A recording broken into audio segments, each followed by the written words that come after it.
Monsieur le Président, bonjour. Oui, bonjour. Est-ce que le texte qui va être aujourd'hui examiné par les députés est-il vraiment différent de celui signé par Nicolas Sarkozy? Non, c'est exactement le même.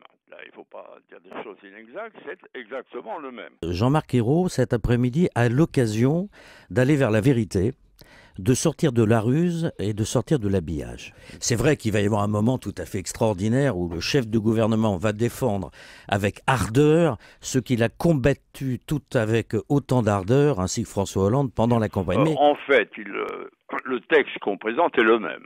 Le président Hollande ayant souhaité qu'il y ait une addition en dehors en faveur de la croissance, il a obtenu cette addition. Si le président Sarkozy était encore en fonction, il est probable qu'il aurait fait quelque chose de comparable. Il avait été négocié par Angela Merkel et Nicolas Sarkozy.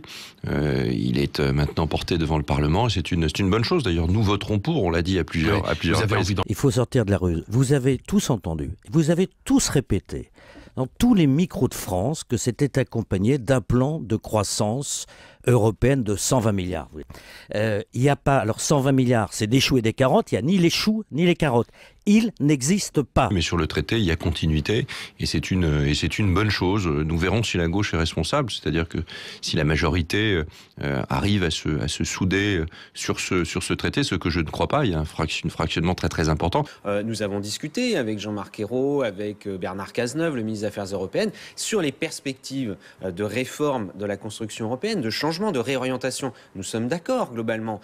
C'est sur cet héritage du passé qu'est le traité TSCG que nous ne sommes pas d'accord. Et si sur cette politique de réorientation, comme je l'entends, nous sommes tous d'accord, alors nous avons une dimension historique à saisir aujourd'hui, celle de pouvoir en finir avec 2 décennies de division au sein du Parti socialiste à gauche. Oui, c'est possible, parce qu'avec ce nouveau président, nous devons tous aujourd'hui partager la même ambition. Et j'invite simplement chacun à ne pas trop insister sur la question de la cohérence, comme je l'ai entendu parfois. J'ai entendu le ministre des Affaires étrangères, par exemple, appeler les écologistes à la cohérence. Je crois que chacun a sa cohérence et chacun peut l'expliquer sans en rajouter.